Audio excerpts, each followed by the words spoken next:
Okay. Imagine this for a second. Less than half of adults, like worldwide, really get the basics of money. And this isn't just some abstract number. It actually costs people thousands every year, whatever their local currency is. It's a huge gap.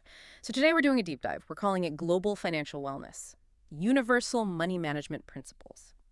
Our mission: to cut through all the noise, pull out the absolute core insights from our sources, and basically give you a shortcut to getting really informed on this. Because it's vital. We're going to look at just how big this global financial literacy problem is. It's kind of shocking, actually. Then we'll unpack 6 key money principles that work anywhere, no matter the currency. We'll explore some practical budgeting methods you can adapt, look at that deep link between money and your overall well-being, the body, soul, purpose. And we'll wrap up with a concrete 30-day challenge to get you started. Because let's face it, money isn't just numbers, it's energy. It affects stress, health, relationships, your ability to live your purpose. Understanding it, that's like reclaiming part of your life force. Exactly. And that connection you just mentioned is precisely why this is so critical for everyone, everywhere. It really goes beyond just, balancing a checkbook. It fundamentally shapes your life's path. Navigating today's world, understanding these financial concepts isn't just nice to have. It's a core skill wherever you live, whatever the economic system.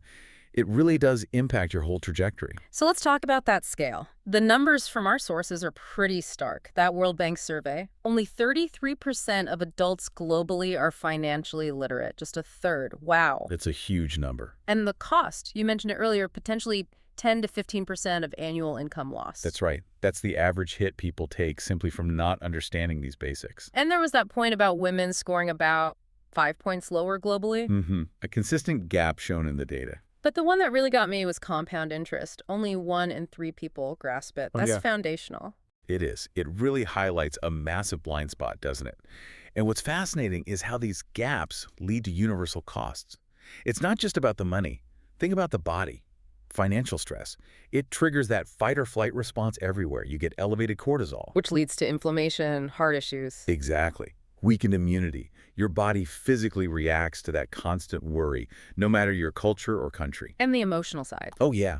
Money anxiety fuels relationship problems, depression, feelings of low self-worth. These patterns show up across all cultures. And then there's purpose. If you're constantly worried about finances, it's just so much harder to pursue bigger dreams or help others, Right. Survival mode kicks in. Precisely. But the core principles, they work whether you're in New York, Mexico City, Madrid, or Manila. The numbers change, the currency changes, but the underlying math and psychology, they don't. So even with different cultural money stories, like money being evil or power. Right? Every culture has those unique beliefs. But fundamentally, money is a tool. And like any tool, once you understand how it works, its function is consistent. And the really good news here is that this is all learnable. Financial literacy isn't some innate talent. You can learn it at any age, any income level, anywhere. These principles can genuinely change your financial life. That's a much more empowering way to look at it. Less a global problem, more a universal opportunity.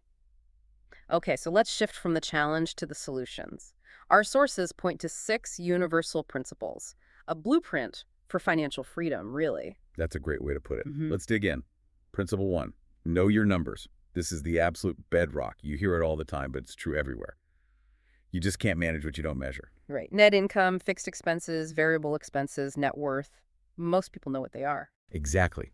But the key is actually tracking them consistently. That's where the friction often lies. Maybe it's tracking income from different side hustles or dealing with fluctuating costs.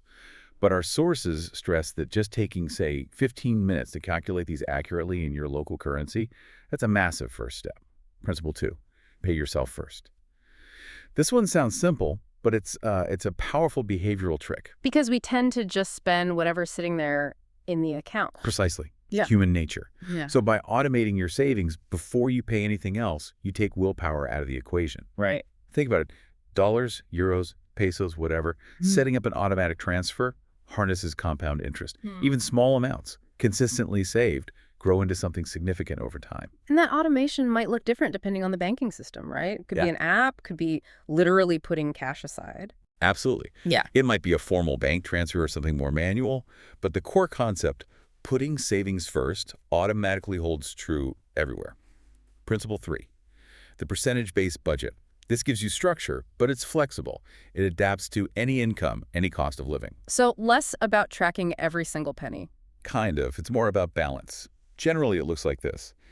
50–60% of your after-tax income goes to your after-tax, doning out, food, transport, minimum debt payments. Okay.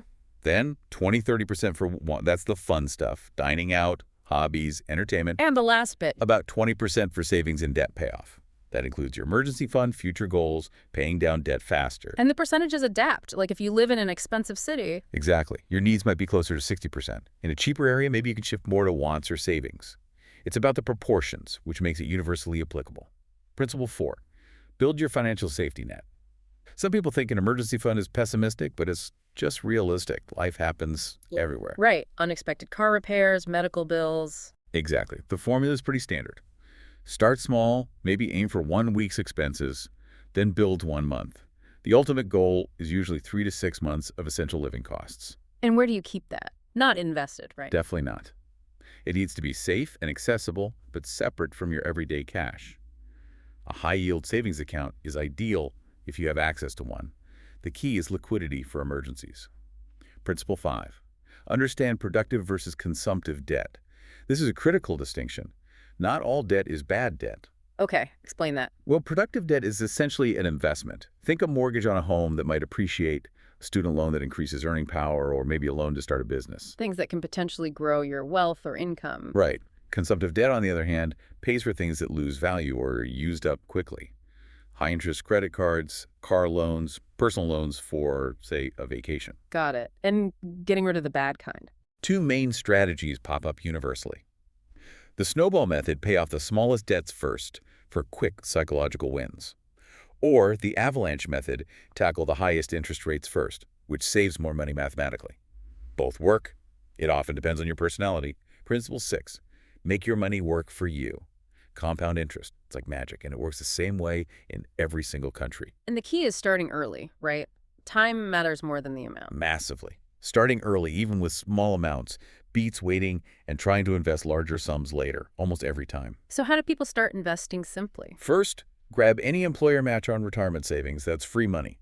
Then look into low-cost, diversified investments. Think index funds or ETFs, if available. Turn to automate it. Yes, automate contributions. And crucially, don't try to time the market. Trying to guess the highs and lows, that almost universally fails. Consistency wins. Okay, that breakdown is super helpful. It clarifies how these aren't just abstract ideas, but strategies you can actually apply anywhere. You mentioned the percentage budget being flexible, which brings us to different ways people can budget.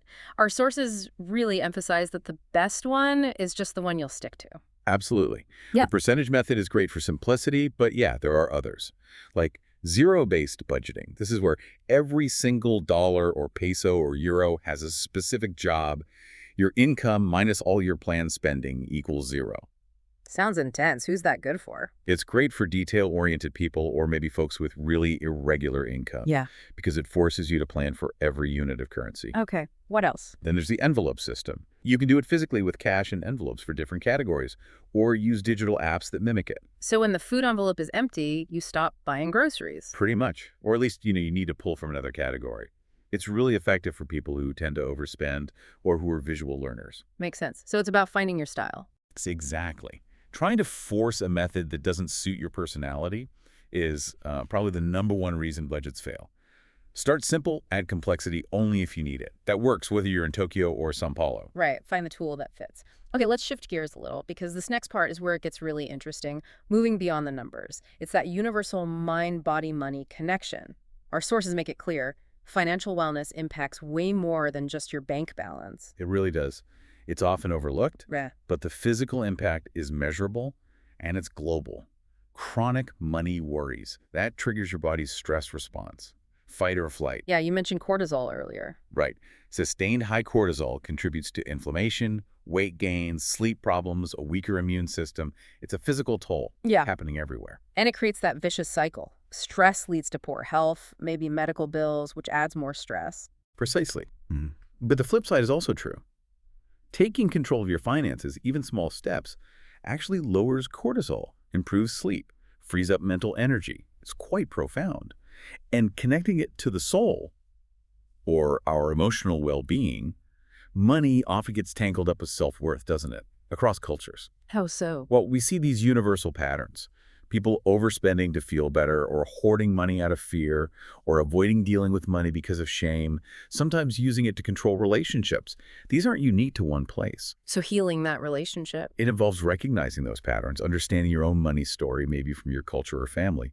Practicing gratitude helps. Aligning spending with your actual values. It's about seeing money as a tool, not, a measure of who you are. And that ties into the purpose connection. Real financial freedom isn't just about being rich. It's about having choices. Getting out of that survival mode we talked about.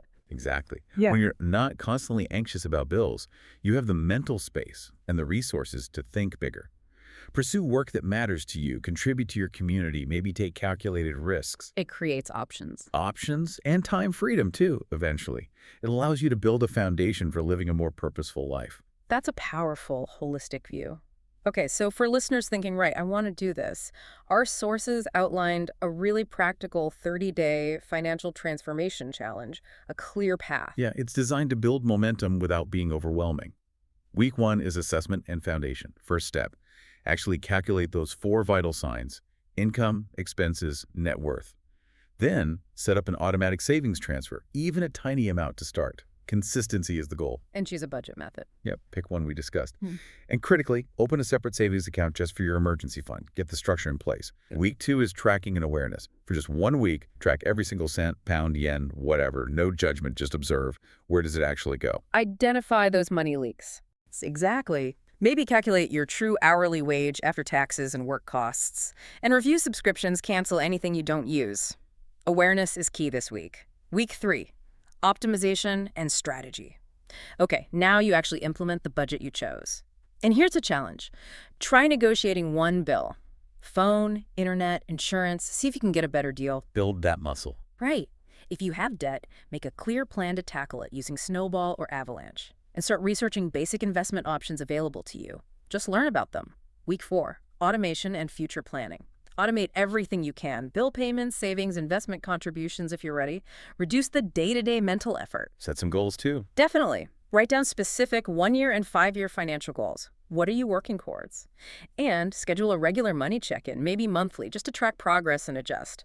The whole thing is really about changing your relationship with money, not just the numbers. It's like soul work disguised as spreadsheets, and it works everywhere. That's a great framework. Super actionable. Now, inevitably, people hit roadblocks. What are some common mistakes our sources warn about, and how can listeners steer clear? Oh yeah, recognizing these pitfalls is half the battle. Mistake 1, perfectionism paralysis. Waiting until you have the perfect budget or the perfect time to start. That keeps you stuck. It happens in every language. So the solution is just start. Just start. Imperfectly. Take one step, you'll learn and adjust as you go.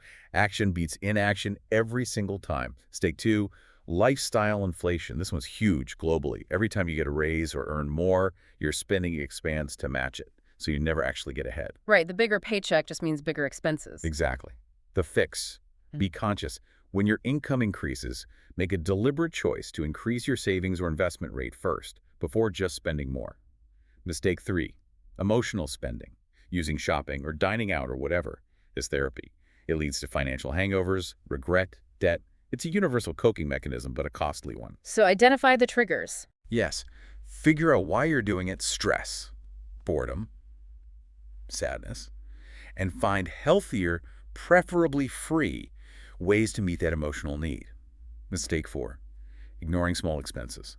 Death by 1,000 cuts or maybe 1,000 coffees. People really underestimate how much small daily purchases add up. That latte factor. Exactly. It's a universal issue. The solution is that tracking exercise from week 2. Just seeing it all laid out for a month is usually eye-opening.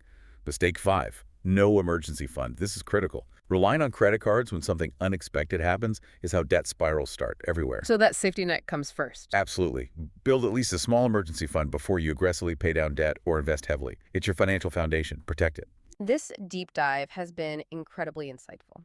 Okay, let's crystallize the key takeaways. 1, financial literacy isn't just about money. It fundamentally impacts your health, your stress, your relationships, your whole life.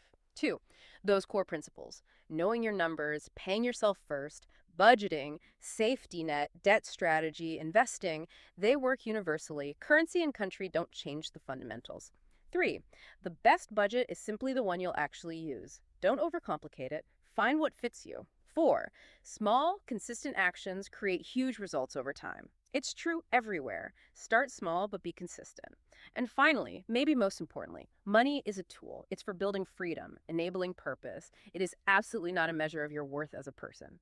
So what's your immediate next step? Don't just listen. Pick one thing. Just one action item from that 30-day challenge. Something small, maybe. And actually do it before you go to sleep tonight, wherever you are in the world. Make that first move. Absolutely. And remember the universal promise here. Mastering your money isn't just about a bigger bank balance. It genuinely reduces stress, it improves your physical health, it strengthens relationships, and it creates that essential space, mental and physical, for your deeper purpose to really emerge. That's true for everyone, everywhere.